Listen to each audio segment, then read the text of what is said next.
Olá, querido e querido Amigovski aqui do canal, tudo bem com você? Você sabe o que pode gerar gordura no fígado? Você conhece os sinais e sintomas desse problema, da gordura no fígado? No vídeo de agora, nós vamos falar sobre o que destrói o seu fígado e o que você nem sabe que pode fazer mal para o seu órgão, e também vamos falar sobre os piores alimentos para gordura no fígado e também sobre os melhores alimentos para gordura no fígado, também conhecida como esteatose hepática. Antes de começarmos, eu peço que você fique até o final do vídeo e não saia, porque eu deixei os melhores alimentos para o final. E também curta o nosso vídeo, porque assim o YouTube distribui o conteúdo para mais pessoas. E também se inscreva em nosso canal e ative o sino das notificações se você é uma pessoa que quer ter mais saúde, mais disposição e mais energia para correr atrás dos seus sonhos. Se você não for esse tipo de pessoa, não siga o nosso canal, senão você vai acabar se arrependendo. E compartilhe nosso vídeo. Compartilhar saúde é um ato de amor. Então compartilhe esse vídeo para aquela pessoa que você sabe que tem fígado gorduroso.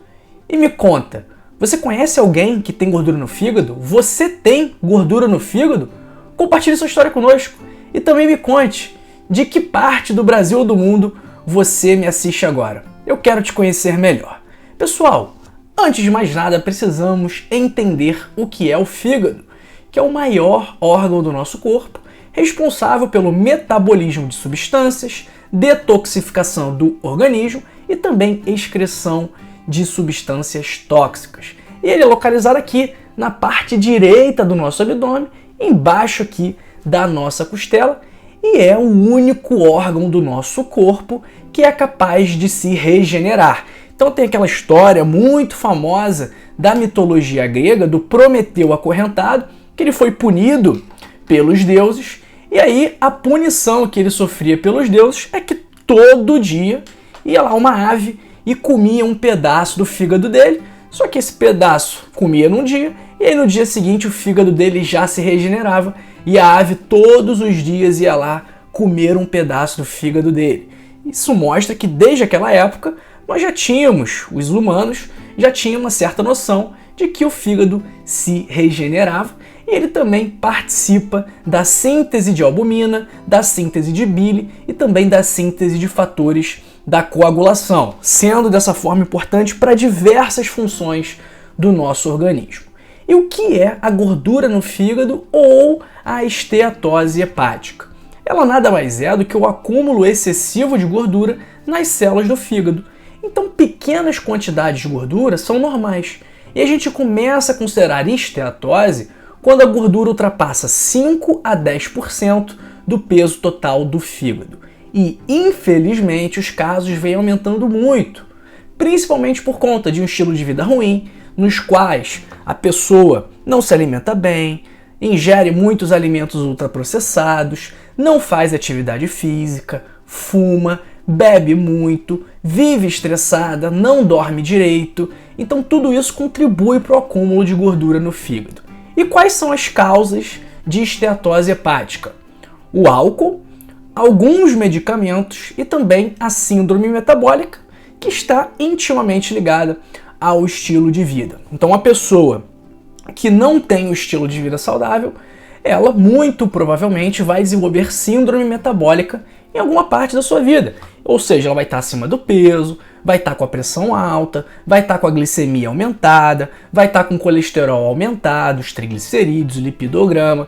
Então isso aí faz parte da síndrome metabólica. Mas quais são as consequências da esteatose? Porque a esteatose por si só, ela até que não é tão grave assim. Só que, se ela evoluir muito, ela pode ir para a hepatite, que é a NASH, né? Que é uma sigla em inglês para esteatohepatite não alcoólica, e essa hepatite pode evoluir para a cirrose.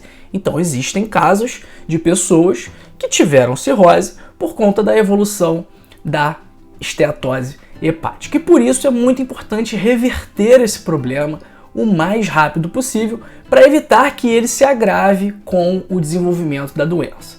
E quais são os sinais e sintomas da esteatose hepática? Geralmente ela é assintomática, e isso faz com que muitas pessoas tenham esse problema e nem desconfiem que tem esse problema. Mas aí tem uma forma da gente pelo menos levantar a hipótese de que a pessoa está com gordura no fígado. Então, se a pessoa tem um estilo de vida ruim, se ela está mais cheinha, mais acima do peso, se ela bebe, se ela vive comendo besteira, se ela é sedentária, você pode ter certeza que algum grau de esteatose hepática ela tem. E aí, quando a doença vai evoluindo, vai se agravando, aí ela começa a causar sinais e sintomas, como dores abaixo da costela, à direita, como eu falei, porque é onde fica o fígado, gases, digestão lenta, fadiga e em estágios mais avançados da doença, pode causar a retenção de líquidos, muito por conta da hipoalbuminemia, ou seja, baixos níveis de albumina no seu organismo. A albumina é sintetizada, boa parte dela, no seu fígado. Então, quando a gente tem pouca albumina no nosso corpo, isso primeiro indica um certo grau de insuficiência hepática, e isso também faz com que o nosso corpo inche, porque a gente não consegue mais reter o líquido e ele fica para fora. A pessoa fica inchada, fica edemaciada. E também pode causar a icterícia, que também indica um certo grau de insuficiência hepática, de falência do fígado. E como é que a gente faz o diagnóstico da esteatose hepática? Pode ser por ultrassom, por tomografia ou por ressonância. Mas o padrão ouro é a biópsia hepática. Mas ninguém vai fazer uma biópsia hepática só para fazer o diagnóstico da esteatose hepática, porque é um exame muito invasivo e esses outros exames de imagem não invasivos são perfeitamente suficientes para a gente fazer o diagnóstico. E como que a gente reverte esse problema? Primeiro, fazendo exercício físico, que só tem benefício, não tem efeito colateral, evitando o álcool, mantendo um peso saudável, controlando as comorbidades, controlando a pressão alta, controlando o colesterol, controlando o açúcar no sangue e também mantendo uma alimentação bem balanceada, evitando farinha branca e açúcar, evitando alimentos ultraprocessados, evitando gorduras saturadas e evitando também xarope de milho e frutose. Mas doutor, você só fala o que a gente não pode comer. E o que a gente pode comer? Então pega papel e caneta e anota aí. O que você pode comer? Café, rico em polifenóis, principalmente no ácido clorogênico, que protege o fígado e melhora a elasticidade do órgão. Idealmente, o café é o preto, cafeinado e principalmente sem açúcar. Não adianta nada tomar café se você enche o café de açúcar. Esse café vai trazer mais prejuízos do que benefícios, combinado? Segundo alimento, na verdade o nono alimento, né? A gente começou com o 10º, que é o café. O nono é o chá verde, rico em catequinas, que são anti-inflamatórias e antioxidantes. Nosso 8º alimento é o chá de cardo mariano, porque ele é rico em silimarina, assim como o abacaxi, que é uma substância anti-inflamatória e antioxidante e que ajuda na regeneração do tecido hepático.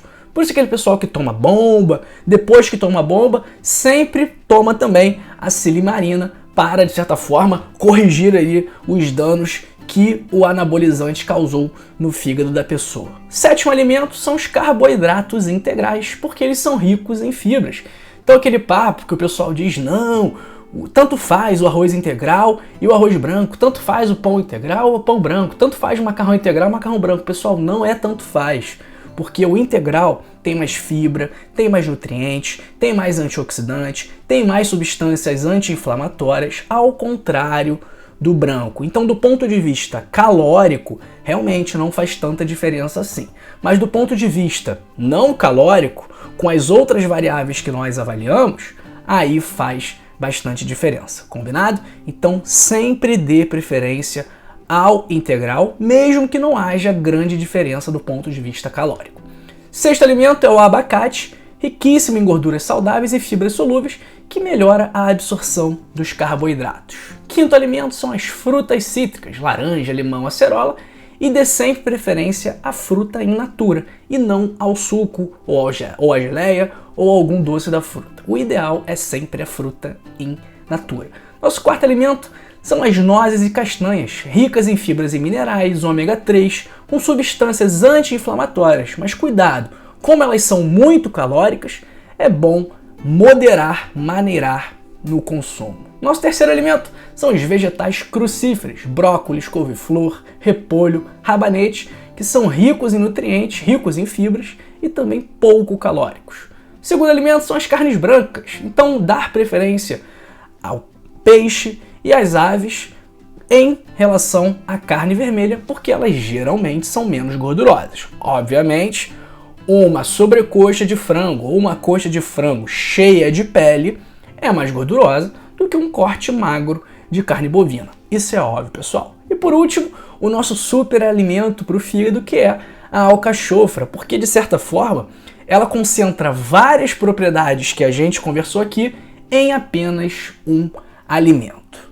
Pessoal, se você quer um estilo de vida saudável para eliminar a gordura do seu fígado, leia o meu livro Código da Longevidade, que lá você vai aprender o guia, o passo a passo completo de como ter um estilo de vida saudável para ter mais saúde, mais disposição e mais energia na sua vida. É um investimento muito pequeno e que não tem risco, porque se você ler o livro e não gostar, eu devolvo todo o seu dinheiro de volta. Então clica aí no link da descrição e adquira agora o seu Código da Longevidade por apenas R$ 25,90. Milhares de pessoas já leram, mas ainda falta você ler para transformar a sua vida para melhor. Se você quiser ter um acompanhamento multidisciplinar com excelentes profissionais, vem para a Rio, vai ser um prazer cuidar de você e da sua família também. A Rio é um serviço de instrução, de orientação por telemedicina, e aí a gente tem vários casos de sucesso que eu já falei aqui diversas vezes. Então se você quiser experimentar a Rio, um mês grátis, também aí o link na descrição para você fazer esse teste. Depois desse teste, apenas R$ 19,90. Muito barato, menos de 70 centavos por dia. E antes de você se despedir aqui do nosso canal, fique aqui, não vá embora, porque eu separei 2 vídeos muito interessantes para você. O primeiro, esse vídeo aqui, sobre o que acontece no nosso corpo quando a gente para de comer açúcar, e esse vídeo aqui também sobre um chá, sobre um suco, na verdade, não um chá, um suco anti-inflamatório excelente para a sua saúde. Então assista esses 2 vídeos e muito obrigado pela sua atenção. Um grande abraço para você e para sua família. Fique aqui, fique bem, fique com a gente e até a próxima.